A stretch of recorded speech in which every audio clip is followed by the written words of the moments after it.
This is one of our green drinks. We host them every month. They're educational spaces where local nonprofits, businesses, individuals can present on green initiatives in our area. And I'm going to go ahead and introduce Stephen Wisbom.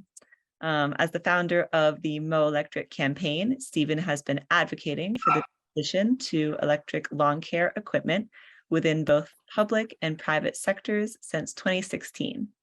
Besides developing the Mow Electric website, doing in-person and virtual presentations, helping organize equipment demo events, and lobbying elected representatives, Stephen was responsible for the creation of the first residential and commercial e-lawn care equipment rebates/incentives based on the ability of this equipment to reduce fossil fuel use and associated greenhouse gas emissions.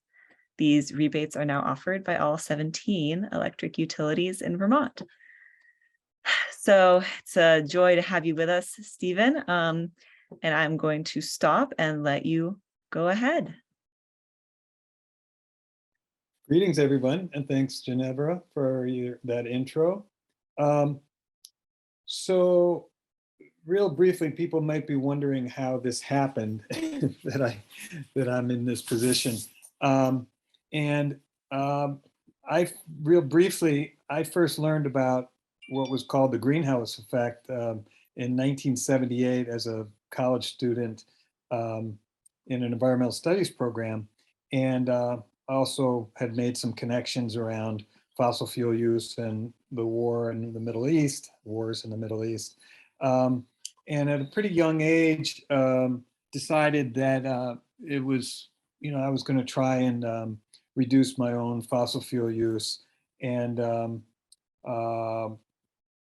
when I found myself I live in a co-housing community here in Charlotte called the Ten Stones community. And we mow about 6 acres of green space, private lawns, and trails, walking trails on our property. And for a while we were using a diesel mower, and I was using biodiesel that was made from vegetable oil, which was a great thing, except it didn't work out very well, had all kinds of problems.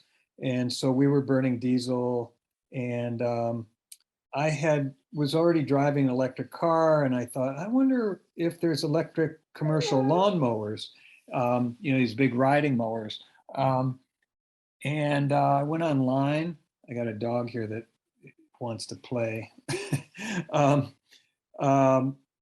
And I found a company in Ohio, and it turned out it was the first company that was making a commercial electric lawnmower, and their name was Mean Green. And I was very excited about it. It looked like a great mower, and noticed they didn't have a sales rep. It was all direct sales. There was no vendors, equipment vendors that would touch these things because it was so new at the time. And so I ended up becoming their Northeast sales rep, and I thought it was going to be very easy because this is Vermont, and I tend to be a little bit optimistic, overly so, actually. And it turned out it was not easy, which is why I encouraged the Green Mountain Power to create the first incentives, rebates for electric mowers. Sorry, Brody, you're gonna have to go. Go, out, out, out, out, out, go on. Go, sit down. Sorry, my family is gone, and he's bored. Anyway, so I spent about 1,000 hours a year for 4 years marketing these mowers, doing demos, lobbying legislators, going and getting all the other utilities to create the incentives, just doing a lot of different work. And I realized that people could see me more as a salesperson as opposed to an advocate. And I was really an advocate first, and it just so happened I was also selling the mowers. When the company was purchased by DR Power Equipment 2 years ago, they didn't need an independent sales rep anymore. And I was gladly, I welcomed the opportunity to just become an advocate. And I formally created the Mow Electric campaign, and have been doing presentations and demos and demo events, and still working with the utilities. Right now, I'm working with the utilities. Um, Unfortunately, although they have incentives for residential walk behind mowers and lawn care tools, battery electric lawn care tools, and behind mowers, and incentives, very significant incentives for commercial riding mowers. For some reason, well, there's no incentives for riding mowers, residential riding mowers, and I suspect there's probably tens of, thousands, if not tens of thousands, of riding mowers being used in the state by homeowners, and so um, I've spent about the last 20, 30 hours communicating with the utilities and having conversations, and they have a meeting coming up in a couple of weeks, that this issue is going to be discussed. So I'm still doing a lot of advocacy work, and hopefully they will create incentive. Actually, I take that back. Green Mountain Power does have an incentive for, they're called long tractors, but it's only $100. And it just makes no sense that it's only $100. And I won't go into the details why it should be more, but the main thing is the greenhouse gas emission reductions are much more significant than that. For example, their lawnmower incentive is $75. So walk behind mower, and these mowers are much bigger, and they're offsetting much more fossil fuel use. So in any case, that's the kind of stuff I'm doing. So I'll just launch right into this presentation. So basically, Mow Electric campaigns, grassroots initiative to reduce greenhouse gas emissions, more livable communities through the use of electric lawn care equipment. And why? Because it's pretty obvious that burning billions of gallons of gas and diesel for lawn care in the US is irrational and unnecessary, now that practical and cost-effective electric alternatives are readily available.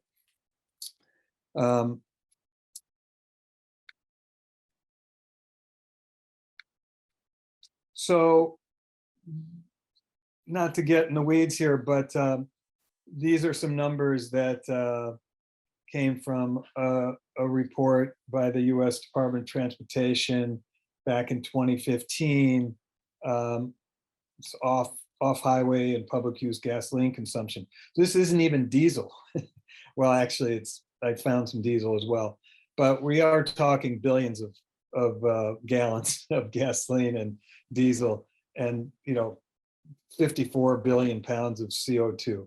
And then in Vermont, we're looking at over 5 million gallons of gas and 108 million pounds of CO2. So it's pretty significant. It's less than what's being consumed for transportation, cars, buses, trucks, and less than the thermal use, keeping our houses warm, but still significant. So here's some numbers. Fuel consumption and CO2 emissions. This is per commercial mower, and I used that word before, and I'm going to define it now. These are the mowers that you see that contractors use, municipalities. They're the big mowers that are the riding mowers, often referred to as zero-turn mowers because of the way they operate. They don't have steering wheels, so that's why they're called zero-turn. And those mowers typically use anywhere from 3/4 to a gallon, 1.5 gallons of gas or diesel per hour. And a lot of people don't know this, but the CO2, a gallon of gas or diesel generates approximately 20 pounds of CO2. So 1 gallon an hour is 20 pounds of CO2 per hour. And these mowers can be used for anywhere from, a couple hundred hours a year to 1,000 hours a year. So I just, so it's 690 hours a year. That's 690 gallons of fuel, which is about 7 tons of CO2. That's that's for every commercial lawnmower that you see operating, is generating about 7 tons of CO2 per year in Vermont. Versus an electric commercial mower. Again, these are the big mowers, 52 to 60, 72-inch mowing decks, capable of mowing for a full day, 6, 7, 8 hours a day. That's using about 2.8 kilowatt hours per hour of mowing. And so, again, not to get into the weeds here, but you're looking at, for the same amount of hours of operation, you're looking at 1/4 of a ton of CO2 versus 7 tons. So it's a tremendous savings to use an electric mower. This is just another way to look at this per acre. And these are just guesstimates, but anywhere from 7 to 14 gallons of gas or diesel per season per acre of mowed area. And so you're looking at up to 280 pounds of CO2 per acre versus 8 pounds. Pretty significant. And then you have the fact that electric mowers have zero tailpipe emissions, which is actually even more significant than the zero tailpipe emissions with an automobile, because there's little to no emission controls on these lawnmowers. So lawnmowers are an incredibly significant source of smog forming and health impacting tailpipe emissions. And you have zero tailpipe emissions on an electric mower, obviously. And then you have the noise factor, which in a lot of places is driving, a lot of communities are passing ordinances because people are just so tired of listening to gasoline mowers and lawn care equipment. Then you have the economic benefits. So this all kind of ties into what's called the life cycle costs. And this is important when you're talking to landscapers or municipalities, because these mowers, electric mowers do cost more initially, even with the incentives. So it's really important to look at life cycle costs. It's a little harder sell because people aren't used to doing that. They just buy a lawnmower and put the gas in, and they just figure, well, this is the cost of doing business. But on the Mow Electric website, there is a life cycle cost. It's a spreadsheet, an interactive spreadsheet, and this graph that you see on this table, on this slide, is from that comparison chart. So lower operating costs, you're looking at, oh boy, sorry. Electricity is a fraction of the cost of gas or diesel. You're looking at about 50 cents an hour versus the cost of gas now is, $3.50, $4.50, $5 a gallon. And if you're talking a gallon an hour, so right there, you're saving anywhere from $3.50 to $4.50 an hour. So, and then electric, if any of you were driving electric cars, that you don't have any maintenance costs anymore, except for the blade sharpening and replacement, which is going to be the same. So, whereas with a gas mower, you're looking at regular oil changes, you've got hydraulic oil and pumps, and it's just gas mowers and diesel mowers are just very expensive to maintain. And then also, so it's both, and then the repair costs are going to be less because there's fewer moving parts. So again, just to summarize, you got lower life cycle costs. It's a higher purchase price, but lower operating costs, and also slower depreciation. These are going to last for a lot longer.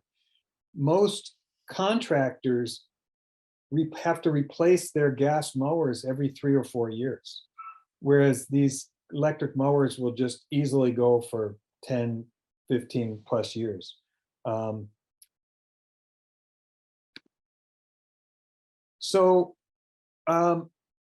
One thing that's really changed in the past few years is the incredible, the literal kind of like explosion of companies that are offering these products.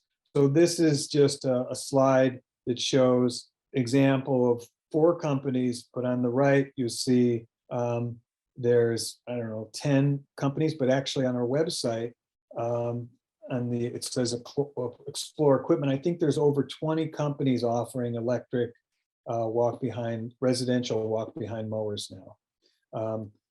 And my projection is within 5 years, you won't even be able to find a gas-powered mower for homeowners, because they just make so much sense. They're not that much more expensive than a gas mower. In some cases, they're probably even less. And they're just so easy to maintain and to use. Many of these actually, you can fold them up and just during the winter, set them up on their side or upright and totally get them out of the way. And you can't do that with a gas mower because then you have the gasoline spilling everywhere. So these are the electric residential riding mowers that I was referring to. There are now 6 companies that are making these. They're many, if not all of them, are really great machines. You can see the difference. The Cub Cadet in the middle has a steering wheel, whereas the other ones have these arms. That's what's referred to as zero turn. They're steered by a different mechanism. They power, one lever puts power to the right hand wheel, and the left lever gives power to the left, and that's how you, if you move both forward, you go straight, but then if you move one back and one forward, then you can turn in a circle. That's how you steer. And you can see these are in a range of 4, actually even more. I think some of them are like even $10,000, $11,000. But the Ego in particular is now sold at Lowe's, and I know people who have them and are very happy with them. The Hustler just came out. I don't know anybody that's using it yet, but these are pretty simple machines. There's basically the controls that goes through the battery and a controller right to electric motors for each of the blades and the wheel motors, the wheels. So very simple, very few moving parts, and very easy to fix if something does happen. Then, of course, you have robotic lawnmowers, and there's a number of companies making these. These are not inexpensive, but they work great. And basically, the way they work is that they mow automatically every few days. So because they're taking off they're only cutting like an inch or even less than an inch. So they operate pretty much on their own. They have Bluetooth and all kinds of things, but I know people that are using them and are very happy with them. And then, of course, you have a tremendous variety of handheld lawn care tools, string trimmers, leaf blowers, hedge pole trimmers, chainsaws, you name it. This is where things are going also. Once people use them, they are so glad and they wish they had switched a long time ago. And then there's the commercial lawn mowers.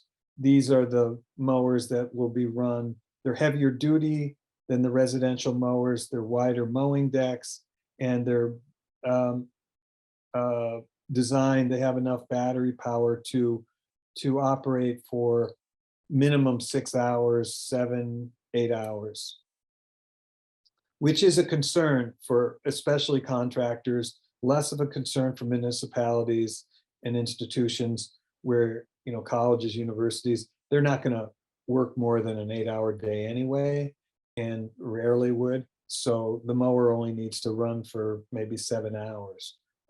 Whereas contractors sometimes work 9, 10-hour days.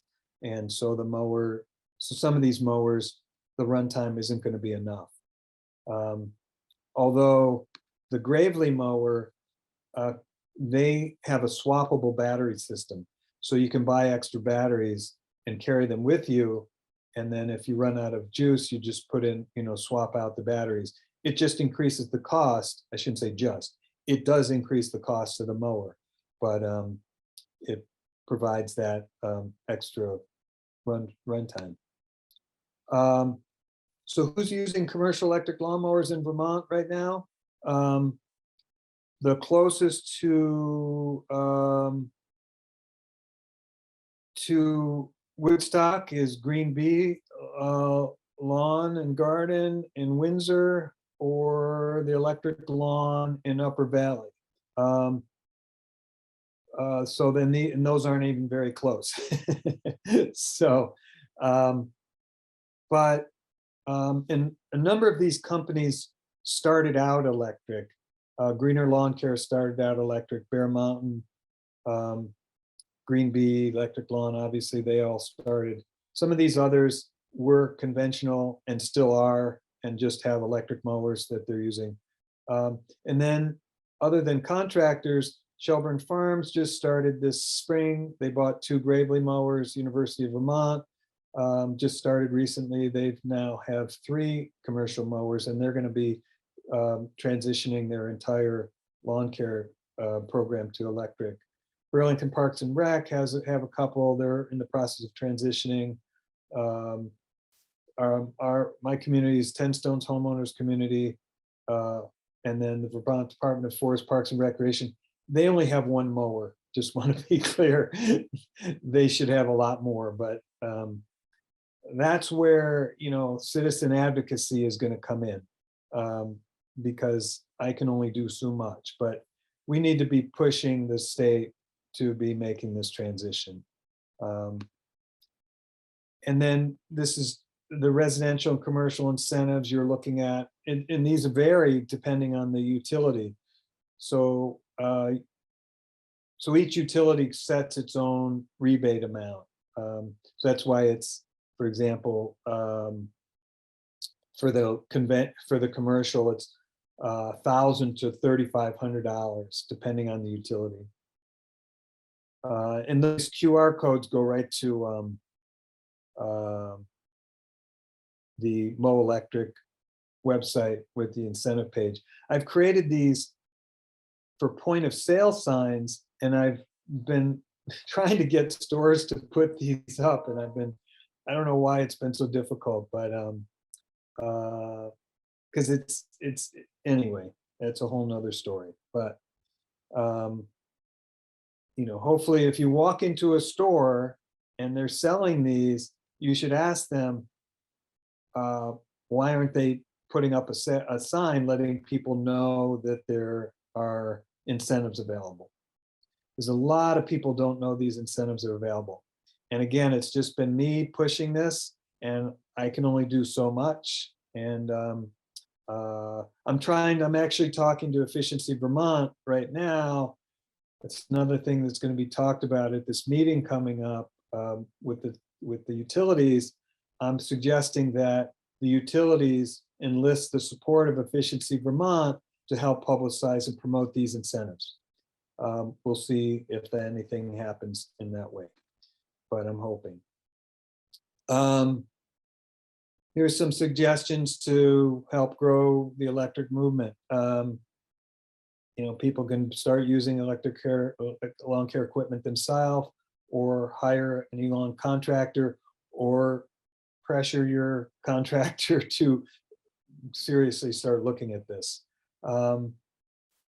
Talking about the environmental and economic benefits of e-lawn care equipment.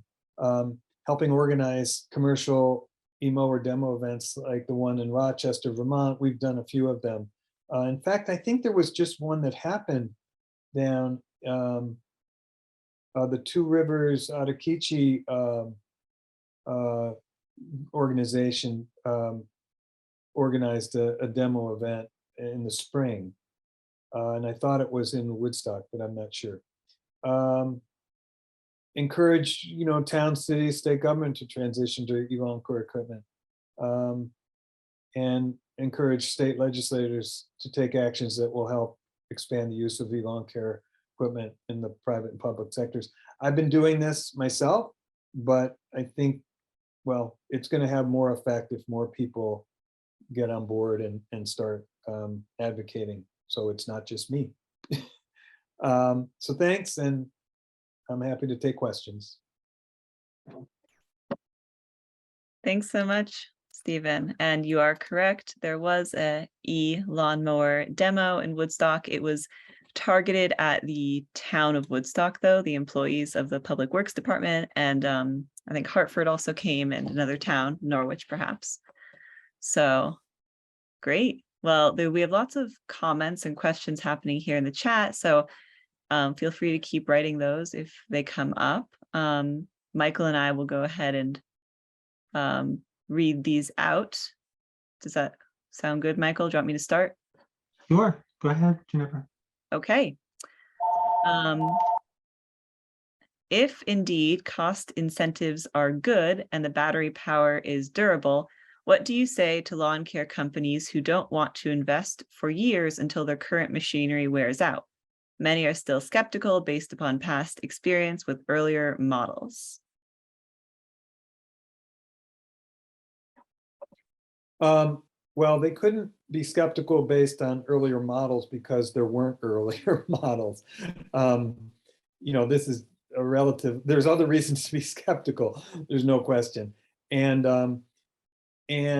I wouldn't recommend that they switch out equipment that is still usable. But as I said before, most contractors have to switch out their equipment every 3 or 4 years anyway. But it is a stretch. It's a new technology. It's a lot of money.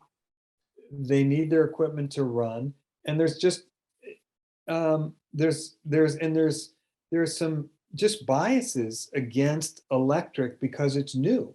Look how long it took, or look how long it's taking for more people to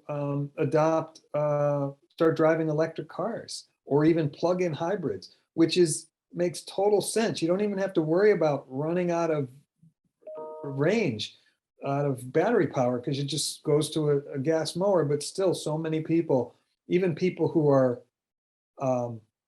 predisposed and concerned about climate change, are not driving plug-in electric cars. It's just inertia. It's human nature to be skeptical.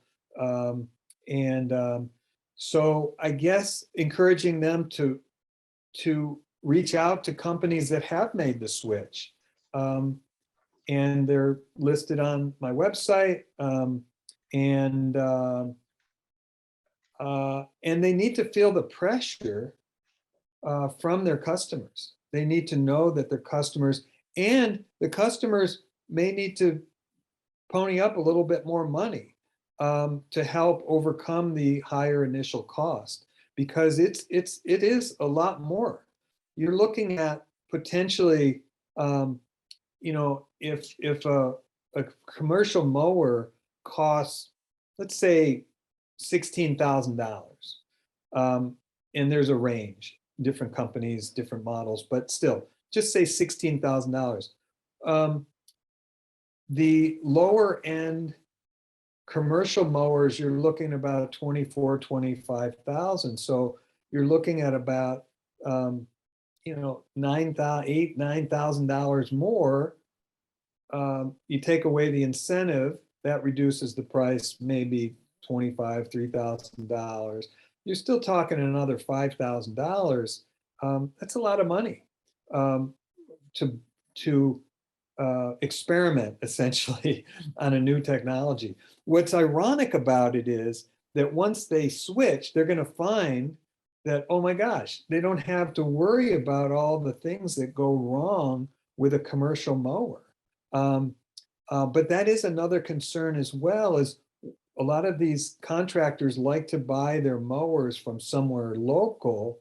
So then not if something goes wrong, but when something goes wrong, they know that they don't have to go very far to bring it in for service. And, you know, but as, you know, now that there's 3 other manufacturers, Toro and Gravely, that helps. But there's only one Gravely dealer. He's in Barrie. It's Tucker Machine. And then the Toro dealer I just talked to, they're up in Colchester. And for the first year or two, they're going to own, they will be, even though a lot of vendors sell Toro is sold by many different equipment vendors around the state. Toro is just bringing online just one vendor initially, because there's training that goes on and that sort of thing. I just found that out today. So, you know, so that's another, you know, hurdle. So these people that are going to make the switch are going to have to be motivated by personal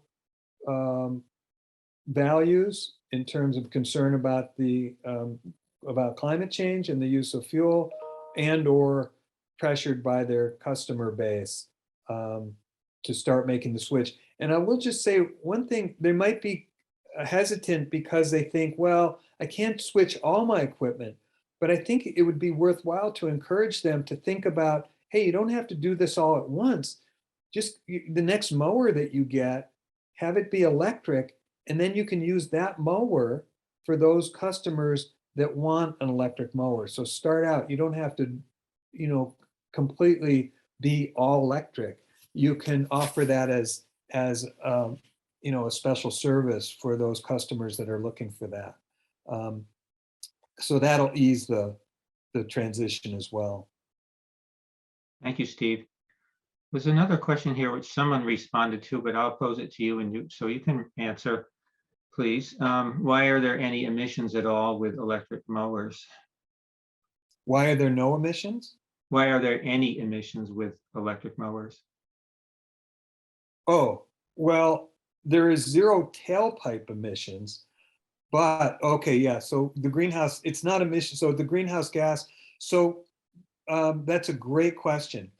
And that is because there is greenhouse gas emissions associated with the electricity, all right? So the production, the generation and distribution of electricity uses a certain amount of energy. And in the case of Vermont, it also, the sources of electricity, depending on the utility, in Vermont, we're lucky. We have a pretty high percentage of our electricity is coming from completely renewable sources. Now that does include hydro, which some people have concerns about because it's coming from Canada, and large tracts of land and indigenous land was flooded. So some people have some, you know, valid concerns about that. But in terms of greenhouse gas emissions, and that's true of nuclear as well. But there's no greenhouse, you know, so that's why there's some greenhouse gas emission associated with electricity. Electricity is not greenhouse. It's not a pure, we're not off the hook.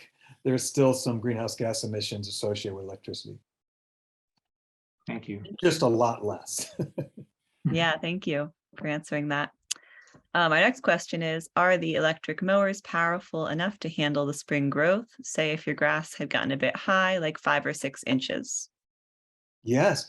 So, the backyard mowers, I shouldn't say the backyard, the residential mowers, um, could struggle a little bit if someone let it go really long. I mean, any tool is going to have its operating range. I don't even a gas mower. There's just more skepticism around electric, but I have yet to meet someone who has an electric mower, and I have one too. I have both a zero turn and a um, for our community. We have a zero turn, and I have videos of mowing grass that was vegetation that was 1.5 feet tall. Um, these are electric motors are very powerful. Um, the one concern with commercial mowers is the discharge, how the lift and discharge, which is related to the size of the blade and design of the blade. And I ran into this initially, and that was one of the challenges, was the factory Mean Green used a smaller, narrower blade so that they could increase the runtime, right? Because the wider the blade, um, the more power it takes to spin it, the more power you're taking from the battery, the quicker you're going to run out of battery juice. So they had to make, a decision, and that was an issue for some people noticed that, and so you could, in certain conditions, run into a problem. But that was the older models. They've now using bigger blade motors, and uh, that's just not been an issue for a residential mower. Yeah, you could get in a situation where you're exceeding the capacity of that mower, but it's very rare, and you can put it up higher and just go slower. But it's these mowers do work, and they even in wet tall grass. Thank you, Steve. Susan just has a comment here, which is, she says, I would not go with a self-propelled mower. It's too heavy. And if the battery gets used up, it would be hard to push. But I do have 2 batteries, so I can go longer. That's interesting. Yeah. So self-propelled, it is gonna. I have a walk-behind mower, residential mower, and I did not go with the self-propelled. I just find that I just thought it was one more thing to go wrong, and the exercise is good, you know. So, but that is an option, and could be an issue. But then again, the reviews on these products have been pretty good, very good. Yeah. The next actual question is, what will happen to all of the internal combustion mowers? Short of selling one's John Deere mower, will the mower manufacturers accept trade-ins? Oh, it's a good question. That's going to be an issue with any product. We live in this,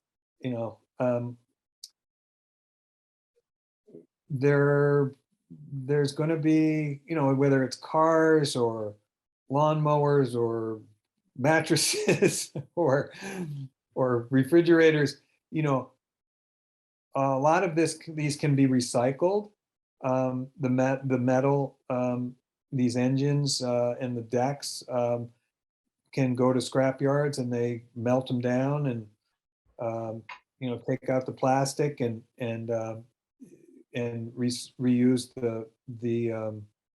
reprocess the metal. The thing is that gas-powered mowers have a pretty short lifespan anyway. Now, I run into people who have had residential riding mowers for many years. And it depends how well it's maintained. It depends on what the quality was initially. it's just a fact of life that once a piece of equipment has gone through its useful life, it's going to need to be hopefully recycled. Um, and I wouldn't necessarily advocate getting rid of a good gas mower to replace it with a electric mower, because the argument could be made that there's greenhouse gas emissions associated with the manufacture of a electric mower, and so, but yeah. But it really makes sense when the useful life of that you've reached the useful life of that gas-powered mower. In the case of a car, those often can be sold and as used. It's going to be a lot harder to probably a little harder to sell a gas-powered mower. And as far as a dealer taking it in on trade, they might actually absolutely do that, but it depends on what kind of condition it's in and what the market is for that particular model, the used mower. They're not going to do it if they're going to lose money on it. That's for sure. Thank you. I'm got the next question here, which you mentioned a little bit in your presentation, but how do emissions from mowers compare to auto emissions? There's a slide that I went through. I've heard something like, well, first of all, if you do a Google search for just that, a study will come up that's from California, but it doesn't define what type of mower it is. But I've heard some pretty astounding numbers, like it's equivalent of like 30 cars.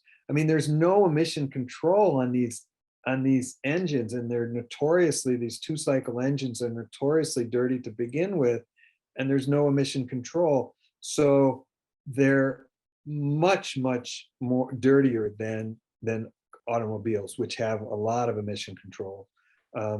Especially if the catalytic converter hasn't been taken out, stolen, which is happening a lot. But it's funny, I've been driving electric cars now myself, and well, I'll leave it on mowers. I used to be responsible for our diesel mower here at 10 Stones, and we were spending about $1,000 a year on repair and maintenance and fuel, and now we're spending maybe $25 on electricity, and there's zero emissions. It's just, yeah, it's the zero tailpipe emissions, as opposed to, in fact, if you go to it should be on the website, but I don't know if it is. I did a YouTube, it's a 30-second video.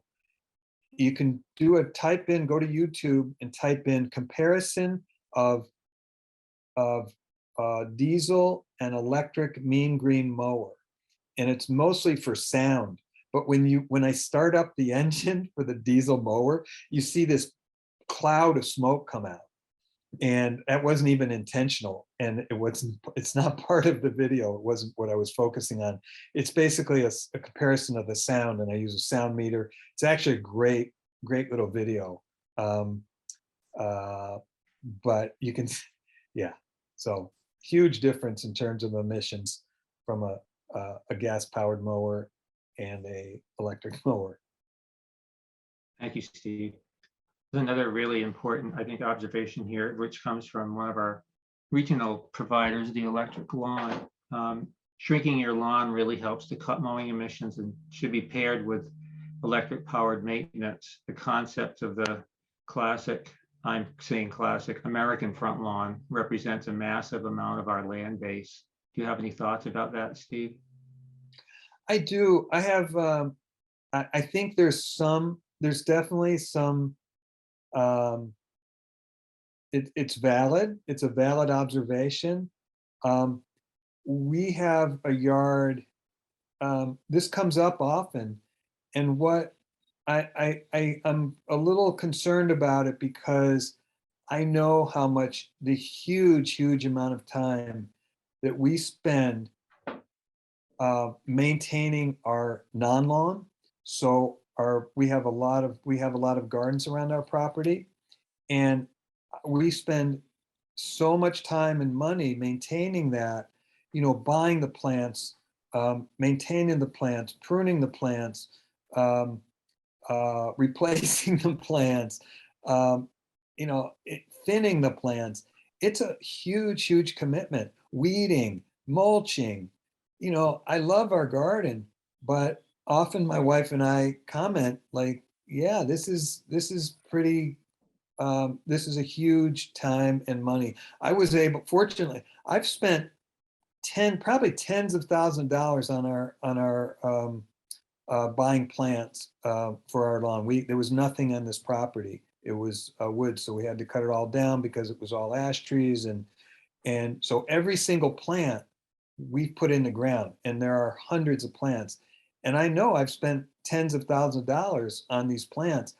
Fortunately, I have a compost business, so I was able to call it, expense for my compost business because my home is my office. And so, but it's just, um, I get that there's a lot of environmental impacts from lawns, but they can be reduced by, raising the blade, not using fertilizers, and mulching, leaving the grass in place, and using electric lawn care tools, uh, and or I should say, but expecting the average person to invest that time and money into turning their lawn into gardens is just not realistic, and it's not going to happen, and for good reason, because a lot of people don't want to spend that time. So this is the next best thing. If you're going to have a lawn, stop using gas. Thank you. I'll just share a quick perspective here. When we moved into our house 10 years ago, we picked some areas that we didn't want to mow. So we planted them all to different wildflower mixes. And now I either mow or weed whack them maybe 3 times a year. And they're sort of more of a wildflower type area rather than a formal garden. So if you can live with that type of a space instead of a lawn or a formal garden, it certainly cuts down on the work, and it's just another option to think about. Yeah, definitely. I've planted a big wildflower garden out. We have a piece of land that was also forest with both basically elm and ash that are all dying. So we pulled it all, cut it all down, and I put wildflowers out there. And I've spent a lot of time out there this summer and last year going through and pulling out the buckthorn and the honeysuckle and the burdock. And it's beautiful, but it's taken a huge amount of time and money to maintain it. And that's the thing, people say, oh, just don't mow. But I've spent 15 years and hundreds of hours managing 40 acres of open meadow. And we have, I don't know if you have it down there, but um, uh, poison parsnip is a major issue. And I've literally spent probably thousands of hours pulling it on our property. Fortunately, I have help now in our community. Um, and so then you got buckthorn. So you have all these invasives that you have to deal with. And then also this idea of not mowing much. If you let it get up too high, now you can't mow it with a mower, and now you got to have someone come in with a brush hog, a tractor pulled brush hog, or some other pretty intensive mowing machine. So there's nuance to these ideas of reducing lawn. Well, and it's a good point to really look at your own landscape, isn't it? And see what's there. And especially with invasives. It might be totally reasonable to let parts go, or not, depending on your case. We only have technically 5 minutes left, so I'm gonna go ahead and ask the next question. Thank you for your information and your work in this area. Can you comment on how the use of electric push mowers makes lawn care more doable for a broader range of people? Is it true that individuals who are older, of slight stature, or partially disabled would have an easier time pushing an electric mower than a traditional one? Also, are electric mowers a healthier choice for individuals with respiratory problems like asthma, or such as asthma? One thing I've heard, this is a great comment. One thing I've heard is people say, I just can't start my gas mower. Just that pulling of of the pull cord on a gas mower is really hard for people. This is a push button. You push a button and pull, just pull the handle and now you're going. So and it's also, now you're not having to transport gasoline. And if you have a self-propelled mower, also makes it even easier. So yes, I think that is a really good point. It is easier to use for those reasons. Also, now you're not breathing those, really harmful emissions from your gas mower that is coming out right as you're walking. Just awful. Just, yeah. So very good point. Thank you, Steve. And I don't know if you want to comment on the part of making lawn care more doable. Did I miss? Oh, well, it makes it is easier. Absolutely. Yeah. An electric mower is easier to use. So it's more doable.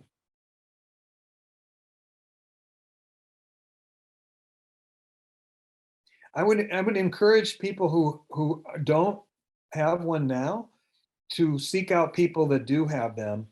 Just put a notice on Front Porch Forum, and I tried to put something together on the website, an ambassador program, and to let people who are in a particular area give those people an opportunity to, or have those people be accessible to their neighbors, to talk to them about the mower. But that can just be done on an informal basis, just by putting the word out to your friends and neighbors, or on Front Porch Forum. Hey, who's got an electric mower? Can I talk to you about it and try it and see how it's working? And what you will find is the people that have them love them and wish they had done it a long time ago. Thank you. So there's some really good comments. There's kind of a really good conversation going on in the chat. So everyone will be able to look at that in the recording. The next actual question is, are there electric mulching mowers? Yes, I think all of the mowers most of them will have a mulching capability. I know I have a steel mower, and it has a little plastic piece that you can put on that prevents it from being discharged. Personally, I don't get the mulching thing. I find that unless the grass is really tall, I don't need it to mulch. I just cut it and leave it, and it gets entered. So, maybe, I guess there must be something to it because they're doing it, but I've never found that I needed a mulching capability. And but though they are available, so if you go to whatever company you're looking at and go to there and look at the models, and you can look at the specifications and see if it has a mulch setting. I think most of them do. Thank you, Steve. Are you okay with like 1 or 2 more questions? I know we're at 6. Absolutely. Yeah. Okay. This one's been talked about a bit in the chat. The chat's really vibrant. But what is the cheapest riding mower? I think that would be the Ryobi, but I think the word cheap has some connotations which are accurate. I think oftentimes you get what you pay for, and saving a little bit of money. I personally found the Ryobi to be, there's a lot of plastic parts to it. I found it to be a little toy-like, at least the first version that came out. Maybe the other versions the newer versions are a little more sturdy. But if someone is concerned about price, which is reasonable, it's totally reasonable. We're entering a very good time to buy mowers. Buying a mower at the end of the season, they're going to be on sale. And so I'd say it'd be better off to buy a better mower, which would be like the Ego or the Hustler. And there's only one Hustler in the state. It's available at Spear Street Mowers in Charlotte, which is a ways to go. But he's the only distributor right now, and he's got one sitting there. I am trying to get these incentives beyond $100. So hopefully that's going to happen pretty soon. I don't know if it'll happen this year. I'll know more in a couple weeks. The mid-priced, yeah. So you're looking at, I think around, for the Ego, I think you're looking around $5,500. They're not, so it's not inexpensive. But what you'll find with lawnmowers is there's just such a huge range of price range, and this is true of gas mowers. You can go to look at Home Depot or Tractor Supply and see, like a John Deere or some, riding mower that they're selling for a couple $1,000, gas mower, but it's going to fall apart. It's going to have problems. So, you can't really compare. It's difficult to compare prices. But I would say if you're buying a mower and spending that kind of money, you might as well spend a little extra and get something that's well built and sturdy. Well, thank you, Steve. There's a lot, most of the rest of the comments are just saying thanks for the great program and for sharing all this information and for all the good work that you do in promoting electric lawn care. You're welcome. Yeah, thank you so much. And I am happy to, I'm just scrolling through these too. Thanking you. And I am happy to send out a follow-up email to everyone registered with the recording of this, and also the link to your website, Steve, to Mower. Yes, please. And I'm happy to link to any other resources that you think would be helpful to send people. So I'll send that out if anyone's worried about following up and how to contact you. Okay. Okay. Well, everyone have a good night. Thanks so much for coming. Thank you, everybody. Thank Thanks for your interest. Mo Electric.